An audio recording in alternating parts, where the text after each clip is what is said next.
الحمد لله الذي هدانا سواء الطريق وجعل لنا التوفيق خير رفيق، والصلاة والسلام على من أرسله هدى وبالاهتداء حقيق ونورا به الاقتداء يليق، وعلى آله وأصحابه الذين صعدوا في مناهج الصدق بالتصديق وصعدوا في معارج الحق بالتحقيق. أما بعد، فأعوذ بالله من الشيطان الرجيم. بسم الله الرحمن الرحيم. رب اشرح لي صدري ويسر لي أمري واحلل عقدة من لساني يفقهوا قولي۔ باب العلم انواریہ ایجوکیشنل سوسائٹی و جامعہ انواریہ حیدرآباد انڈیا کے زیر اہتمام شرح تہذیب کا درس بفضلہ تعالی قسطوار جاری ہے۔ آج کا درس وقد يقال على الماہیۃ المقول علیہا وعلى غیرها الجنس فی جواب ما هو ہے، ومختص بالاسم الاضافی کالاول بالحقیقی وبینہما عموم وخصوص من وجہ لتصادقہما علی الانسان وتفارقہما فی الحیوان۔ متن کی یہ عبارت جو میں ابھی آپ کے سامنے پڑھا، مصنف اپنی اس عبارت کے ذریعے سے اس بات کا فائدہ پہنچانا چاہتے ہیں کہ دیکھو، نو کا کے دو معنی ہیں، ایک تو وہ معنی جو پیچھے گزرا اور ایک یہ معنی۔ نو اپنے پہلے معنی میں نوع حقیقی کے نام سے یاد کی جاتی ہے۔ نو پہلے معنی میں حقیقی کی قید سے مقید کی جاتی ہے، یعنی گزشتہ معنی میں ذکر کردہ معنی میں نو کو نوع حقیقی کہتے ہیں۔ نو کا لفظ ایک دوسرے معنی پر بھی بولا جاتا ہے، اور وہ معنی یہ ہے، نو اپنے دوسرے معنی میں اضافی کی قید سے مقید ہوتی ہے، اور پورا نام پھر اس کا پڑ جاتا ہے نوع اضافی۔ تو جو عبارت میں پڑھا، اس عبارت میں مصنف نوع اضافی کی تعریف کر رہے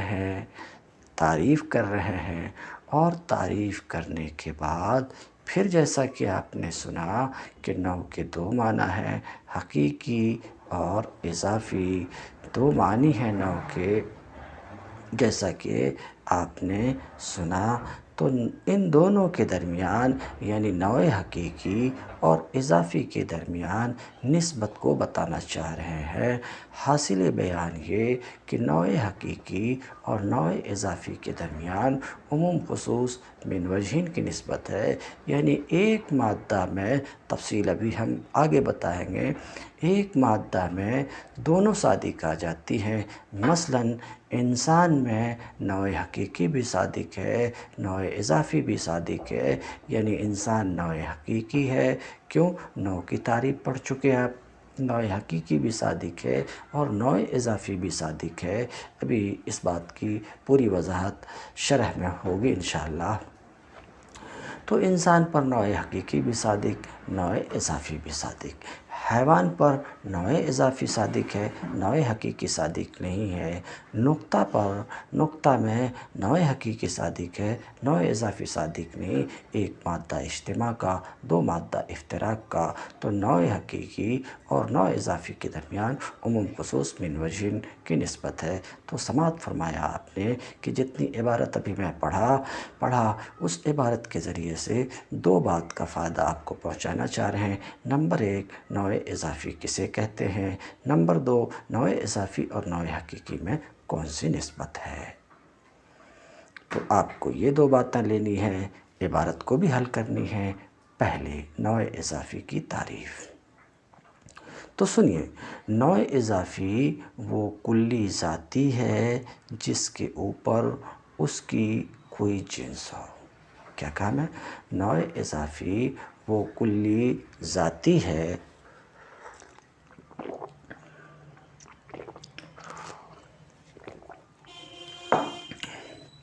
وہ کلی ذاتی ہے جس کے اوپر اس کی کوئی جنس ہو۔ مثال کے طور پہ انسان نوع اضافی ہے، کیونکہ انسان کلی ذاتی ہے۔ کلی ذاتی کی تفصیل پچھلے سبق میں کر چکا۔ کیونکہ انسان کلی ذاتی ہے اور اس کے اوپر حیوان ہے اور وہ جنس ہے، یوں ہی حیوان، جسم نامی، جسم مطلق، ان میں سے ہر ایک بھی نوع اضافی ہے۔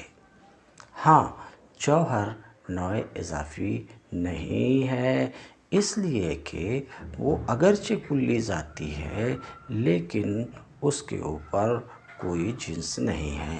تو سماعت فرمایا کہ نوع اضافی وہ کلی ذاتی ہے جس کے اوپر اس کی کوئی جنس ہو، جس کے اوپر اس کی کوئی جنس ہو، یہی نوع اضافی ہے۔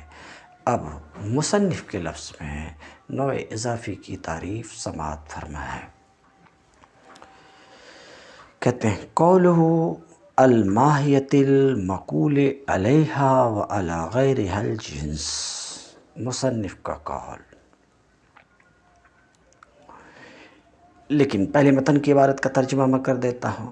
کبھی نوع بولی جاتی ہے، وقد یقال، نوع بولی جاتی ہے اس ماہیت پر کہ اس ماہیت پر اور دوسری ماہیت پر ما ہوا کے جواب میں جنس بولی جائے، اور یہ نوع اس معنی میں اضافی کے نام کے ساتھ مختص ہے جیسے کہ نوع پہلے معنی میں حقیقی کے نام کے ساتھ مختص ہے۔ وبینہما عموم و خصوص من وجہ، اور ان دونوں کے درمیان، نوع اضافی اور حقیقی کے درمیان عموم خصوص من وجہ کی نسبت ہے۔ کیوں؟ ان دونوں کے انسان پر صادق آنے کی وجہ سے اور ان دونوں کے متفارق ہونے کی وجہ سے حیوان اور نقطہ میں۔ قولہ الماہیۃ المقول علیہا وعلی غیرہا الجنس، نوع بولی جاتی اس ماہیت پر کہ اس ماہیت پر اور دوسری ماہیت پر جنس بولی جائے۔ اے الماہیۃ المقول، اے الماہیۃ المقول، یہ اے کے ذریعہ تفسیر کر کے شارح کا مقصد کیا ہے؟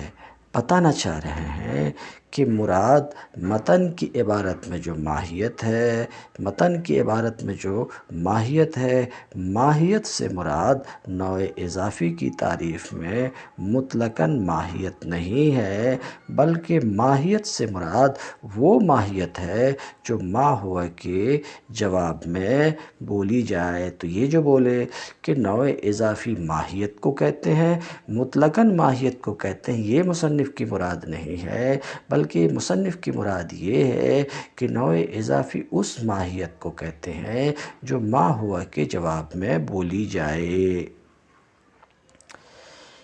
یہ کہنے کی کیا ضرورت پڑی؟ شارح یہ کیوں کہہ رہے ہیں کہ ماہیت سے مراد کیا ہے؟ وہ ماہیت جو ما ہوا کے جواب میں بولی جائے۔ یہ اتنی سی قید کیوں بڑھا رہے ہیں شارح کا کیا مقصد ہے؟ کہتے ہیں شارح کا مقصد اس شرح سے ایک پڑھنے والے اعتراض کو دفع کرنا ہے، اور وہ اعتراض یہ ہے کہ نوع اضافی کی تعریف ماہیت مقول کے ذریعے سے الی آخرہ، یہ تعریف معنی نہیں ہے۔ کیوں؟ کیونکہ انہوں کہہ رہے ہیں کہ نوع اضافی کسے کہتے ہیں؟ اس ماہیت کو کہتے ہیں کہ اس پر اور دوسری ماہیت پر ما ہوا کے جواب میں جنس بولی جائے۔ یہ معنی نہیں ہے، کیونکہ یہ تو شخص اور صنف پر بھی صادق ہے، شخص اور صنف پر بھی صادق ہے۔ کہتے ہیں شخص بھی ایک ماہیت ہے، کیونکہ شخص بھی ایک ماہیت ہے کہ اس ماہیت اور دوسری ماہیت پر ما ہوا کے جواب میں جنس بولی جاتی ہے۔ مثال کے طور پہ جب یہ سوال ہو کہ زید و فرس کیا ہے تو جواب حیوان ہوگا، تو دیکھیے زید شخص ہے، اس ماہیت اور ایک دوسری ماہیت فرس پر ما ہما کے ذریعے سوال کیا تو جواب میں جنس بولی گئی، تو ایسی صورت میں لازم آئے گا کہ زید بھی نوع اضافی ہو جائے۔ اسی طریقے سے صنف کا بھی نوع اضافی میں داخل ہونا لازم آئے گا، حالانکہ صنف نوع اضافی نہیں ہے۔ صنف اس نوع کو کہتے ہیں جو قید عرضی کے ساتھ مقید ہو، جیسے رومی، جیسے حبشی، جیسے ہندی، کیونکہ جب سوال کیا جائے کہ رومی اور فرس کیا ہے تو جواب حیوان ہوگا، تو دیکھیے صنف پر اور دوسری ماہیت پر جب ما ہما کے ذریعے سوال ہم کرتے ہیں، جیسا کہ ہم کہیں کہ ہندی اور فرس کیا ہیں، جواب حیوان ہوگا، تو ہندی جو صنف ہے اس صنف پر اور اس صنف پر اور ایک دوسری ماہیت فرس پر ما ہما کے جواب میں جنس بولی گئی، تو انہوں نے نوع اضافی کی تعریف کی کہ نوع اضافی وہ ماہیت ہے کہ اس ماہیت پر اور دوسری ماہیت پر جنس بولی جائے، صنف پر بھی جنس بولی جا رہی ہے، لہٰذا صنف کا بھی نوع اضافی ہونا لازم آئے گا۔ یہ ہے اعتراض۔ اس اعتراض کے دفع کرنے کے لیے مصنف نے کہا کہ متن کی عبارت میں جو ماہیت کا لفظ ہے، ماہیت سے مراد مطلق ماہیت نہیں ہے، بلکہ ماہیت سے مراد وہ ماہیت ہے جو ما ہوا کے جواب میں بولی جائے، اور یہ کلی ہوتی ہے تو شخص تو اس سے خارج ہو گیا، صنف کی جہاں تک بات ہے تو یہ ما ہوا کے جواب میں بولا نہیں جاتا ہے، تو یہ بھی خارج ہوا۔ اب صنف اور شخص سے اعتراض وارد نہیں ہوگا۔ اسی اعتراض کو دفع کرنے کے لیے شارح نے واضح کیا کہ مصنف کی عبارت میں جو ماہیت ہے کہ نوع اضافی اس ماہیت کو کہتے ہیں کہ اس پر اور دوسری ماہیت پر جنس بولی جائے۔ ماہیت سے مراد ہے وہ ماہیت جو ما ہوا کے جواب میں بولی جائے، اور جب ایسا ہے تو شخص اور صنف سے اب اعتراض نہیں پڑے گا، کیونکہ شخص کلی نہیں ہے، صنف کلی تو ہے مگر ما ہوا کے جواب میں نہیں بولی جاتی، تو شخص اور صنف سے اعتراض دور ہو گیا اس بات کی تصریح کے بعد کہ ماہیت سے مراد وہ ماہیت جو ما ہوا کے جواب میں بولی جائے، یعنی وہ ماہیت جو ما ہوا کے جواب میں بولی جائے۔ فلا یکون الا کلیا ذاتیا، تو ظاہر سی بات ہے پھر تو یہ کلی ذاتی ہی ہوگی۔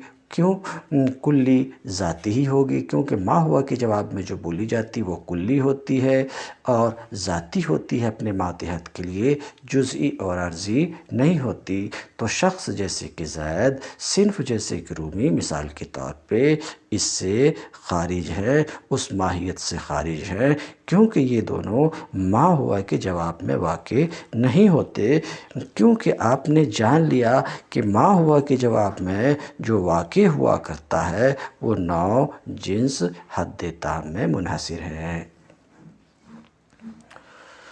فالنوع الاضافی، یہاں سے نوع اضافی اور نوع حقیقی کے درمیان نسبت کے بیان کو شروع کر رہے ہیں۔ فالنوع الاضافی دائماً اما ان یکون نوعا حقیقیا مندرجا تحت جنس کالانسان تحت الحیوان، و اما جنسا مندرجا تحت جنس آخر۔ تو نوع اضافی دائمی طور پر یا تو نوع حقیقی ہوگی یا نوع حقیقی ہوگی جو کسی جنس کے تحت مندرج ہوگی، جیسے کہ انسان ایک جنس حیوان کے تحت مندرج ہے، تو نوع اضافی کہتے ہیں۔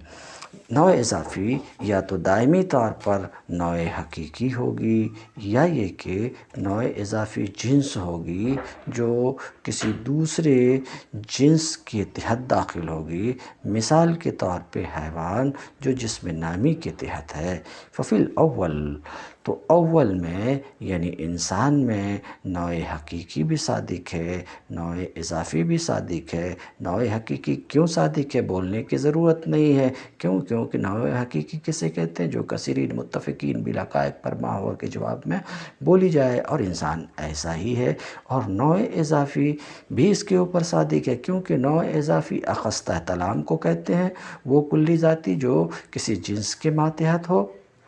انسان کلی ذاتی ہے اور حیوان کے ماتحت ہے، تو اول میں نوع حقیقی اور اضافی دونوں صادق ہیں، اور ثانی میں یعنی حیوان میں اضافی تو پائی جاتی ہے، حقیقی یعنی حیوان نوع اضافی تو ہے، کیونکہ یہ کلی ذاتی ہے جو ایک جنس کے تحت ہے، ایک جنس کے تحت ہے، تو حیوان نوع اضافی، حیوان پر نوع اضافی صادق ہے مگر نوع حقیقی صادق نہیں ہے۔ تو ابھی تک آپ نے دو مادہ دیکھا، ایک اجتماع کا مادہ تھا کہ انسان میں شروع میں بیان کر چکا ہوں اس لیے تفصیل نہیں کرتا ہوں، انسان میں نوع حقیقی بھی صادق اور نوع اضافی بھی صادق، اور ایک افتراق کا مادہ کہ حیوان میں نوع اضافی صادق ہے، حیوان نوع اضافی ہے، نوع حقیقی نہیں ہے۔ اب اگر ایک مادہ ایسا مل جائے جہاں نوع حقیقی صادق ہو نوع اضافی کے بغیر، تو پھر یہ بات ثابت ہو جائے گی کہ ان دونوں کے درمیان عموم خصوص من وجہین کی نسبت ہے۔ وہ تیسرے مادہ کی تلاش کرتے ہوئے شارح کہتے ہیں وَيَجُوزُ أَيْضًا تَحَقُّقُ الْحَقِيقِ بِدُونِ الْإِضَافِ، نیز نوع حقیقی کا تحقق اضافی کے بغیر بھی ممکن ہے، جائز ہے، اس صورت میں جب کہ نوع بسیط ہو۔ کوئی ایسی نوع ہے جو بسیط ہے، یعنی اس کا کوئی جز نہیں ہے، نوع کا کوئی جز نہیں، ظاہر سی بات ہے جب نوع کا کوئی جز نہیں تو اس کی جنس بھی نہیں ہوگی، جنس کیونکہ جنس تو جز ہوا کرتی، تو جب نوع بسیط ہے تو اس کا کوئی جز نہیں، جز نہ ہونے کا مطلب جنس نہیں، تو اس کے اوپر جب کوئی جنس ہے ہی نہیں تو یہاں حال یہ ہوا کہ یہ نوع تو ہے مگر نوع اضافی نہیں ہے، کیونکہ نوع اضافی تو وہ کلی ذاتی ہوتی ہے کہ اس کے اوپر کوئی جنس ہو اور اس کے اوپر کوئی جنس نہیں ہے، تو یہاں نوع حقیقی صادق آئی نوع اضافی کے بغیر۔ وَيَجُوزُ أَيْضًا تَحَقُّقُ الْحَقِيقِ، نیز نوع حقیقی کا متحقق ہونا جائز ہے اضافی کے بغیر، نوع اضافی کے بغیر، اس صورت میں جب کہ نوع بسیط ہو لا جزء لہ، کہ اس کا کوئی جز نہ ہو تاں کہ جنس ہو، بات میں واضح کر چکا ہوں۔ اب اس کی کوئی مثال چاہیے جہاں نوع حقیقی نوع اضافی کے بغیر متحقق ہو، تو شارح کہتے ہیں اس کی مثال نقطہ سے بیان کی ہے کہ نقطہ میں نوع حقیقی صادق ہے نوع اضافی کے بغیر۔ سمجھ رہے ہیں؟ نوع حقیقی صادق ہے نوع اضافی کے بغیر، تو نقطہ سے مثال بیان کی ہے کس کی؟ اس مادہ افتراق کی۔ کون سے مادہ افتراق؟ کہ نوع حقیقی صادق ہو نوع اضافی کے بغیر، جیسے کہ نقطہ، یہ اس پر نوع حقیقی صادق ہے نوع اضافی صادق نہیں ہے۔ وفیہ مناقشہ، اس تمثیل میں مناقشہ ہے۔ مناقشہ، اس اعتراض میں مناقشہ کا لفظ مستعمل ہوتا ہے، اس اعتراض میں مناقشہ کا لفظ استعمال کیا جاتا ہے جو ذرا تأمل سے جو اعتراض ختم ہو جائے، اس میں مناقشہ ہے۔ وبالجملہ، حاصل کلام یعنی مصنف کے کلام کا حاصل مناقشہ سے قطع نظر کر کے وہ یہ ہے کہ نسبت ان دونوں کے درمیان، نوع حقیقی اور اضافی کے درمیان عموم من وجہین کی ہے۔ نسبت ان دونوں کے درمیان کس کی ہے؟ عموم من وجہین کی ہے۔ مصنف کا قول نقطہ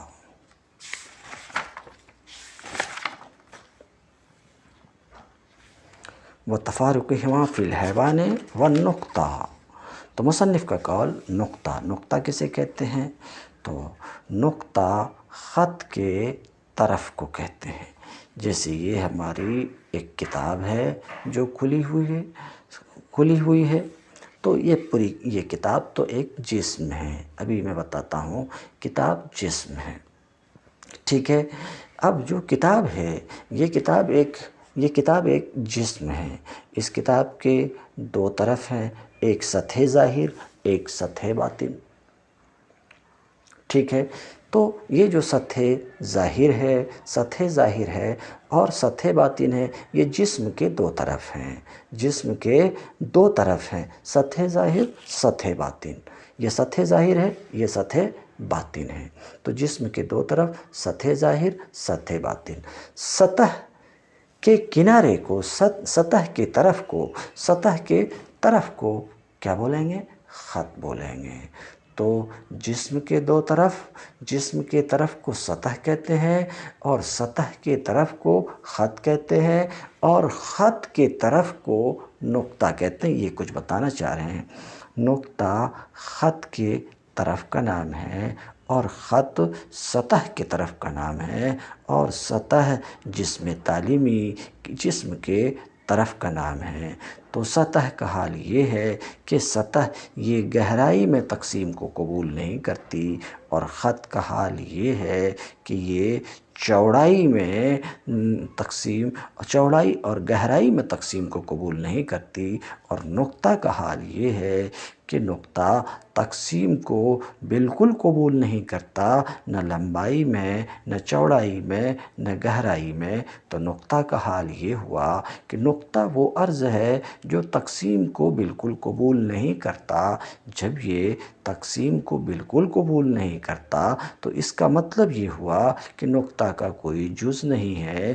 فلا یکون لہا جنس، جب نقطہ کا کوئی جز نہیں ہے تو نقطہ کی کوئی جنس بھی نہیں ہوگی۔ وفیہ نظر، اور اس میں نظر ہے کہ جز نہیں ہے نقطہ کا، تو نقطہ کے لیے جنس بھی نہیں ہے، اس میں نظر ہے، کیونکہ یہ تو اس بات کے اوپر دال ہے کہ خارج میں اس کا کوئی جز نہیں ہے، خارج میں اس کا کوئی جز نہیں ہے۔ اور جزء خارجی کا نام نہیں ہے، جنس جزء خارجی کا نام نہیں ہے، بلکہ جنس تو اجزاء عقلیہ میں سے ہے۔ تو ایسا ہو سکتا ہے کہ نقطہ کے لیے جزء عقلی ہو، وہی اس کی جنس ہو۔ وَإِن لَمْ يَكُنْ لَهَا جُزْءٌ فِي الْخَارِجِ، اگرچہ اس کے خارج میں جز نہ ہو۔ تم الدرس اليوم، وآخر دعوانا ان الحمد للہ رب العالمین۔